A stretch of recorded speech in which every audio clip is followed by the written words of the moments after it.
This is my Poco X5 Pro, Battle Scarred Edition. Release in 2023 hanggang Android 14 lang yung inabot. Pero ba't Android 16 na to? The answer is custom ROMs. Magto 2 years ko nang tinalikuran yung MIUI and HyperOS in favor sa custom ROMs. I tried many different ones from CRDroid, AOSPA, Baikal, but I settled dito sa Evolution X. But after almost 2 years, viable pa din ba yung custom ROMs? Did something kill it? Meron pa bang nagawa na to?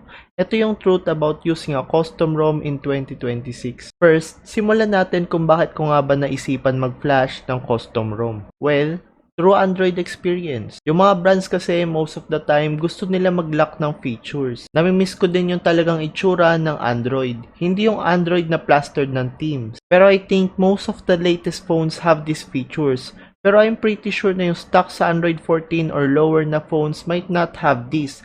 Locked by manufacturers or is late when they receive the new update. First is yung Monet. With this, you can theme yung buong cellphone mo system-wide based sa colors ng wallpaper mo. Next is yung better and customizable quick settings.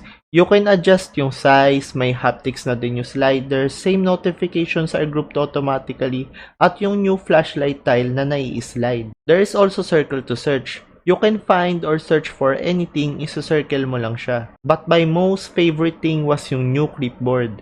With this, after copying the text, I can click the side at i-edit yung text on the fly. It even works sa images I copied off the internet. I can crop, add text, draw, and more. Pero syempre, di lahat sunshine and rainbows. Meron isang malaking balakid sa custom ROM community, ang play integrity. Papasimplihin na lang natin. Merong 3 security checks na ginagamit si Google para malaman kung yung phone ay safe. Of course, pag mag-i-install ka ng custom ROM, dapat unlocked yung bootloader. But unlocking the bootloader breaks yung isa sa mga checks ng Play Integrity. Pag nag-fail yung Play Integrity, you can be limited sa apps. Most notoriously sa finance apps like GCash or Maya. On my end, nagana pa rin naman sila sa akin. Pero of course, if they ever require yung buong lock ng Play Integrity, then they might not work. I will give you an example. You know McDo app, yung malupitang voucher at deals, they just refuse to work on my end. I can still use yung code para sa points, pero yung sa deals, minsan gumagana pero most of the time hindi. I can still use another device naman at mag-login doon to redeem. So, with all that hassle, will I stay? Yes. Bakit? I get to have the true Android experience. Walang bloat, walang ads, only the things that I use. Another thing is that as long as yung community keeps releasing updates, magkakaroon to ng newer Android updates. You know the Galaxy S2 na released in 2011? Yung community managed to port until Android 13, which is released in 2022. Isang dekada. Lastly, I can't afford to lose newer features dahil madalas ko na silang ginagamit. Plus yung better customizability pa. You know MIUI 13? Pag nagpalit ka ng launcher, for some reason, bawal ka nang gumamit ng gesture navigation.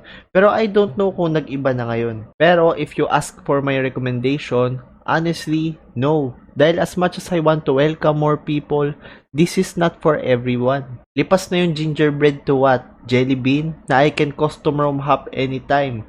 For me, yung number na 2.3.6 holds a special place. Pero if you flash custom ROMs before, gusto ng full control and customizability, true Android experience at willing maglaan ng malaking oras sa research and maybe troubleshooting, especially if kung beginner ka, then maybe you can try. Di naman imposible mag-switch sa custom ROMs. One of the most recent personality na nag-switch was actually PewDiePie that uses Graphene OS now. Para sa akin, installing a custom ROM sa phone ko just made it better. Pero ikaw, would you want to do this on your phone? So yun lang guys, don't forget to like, comment, and subscribe. See you again next time.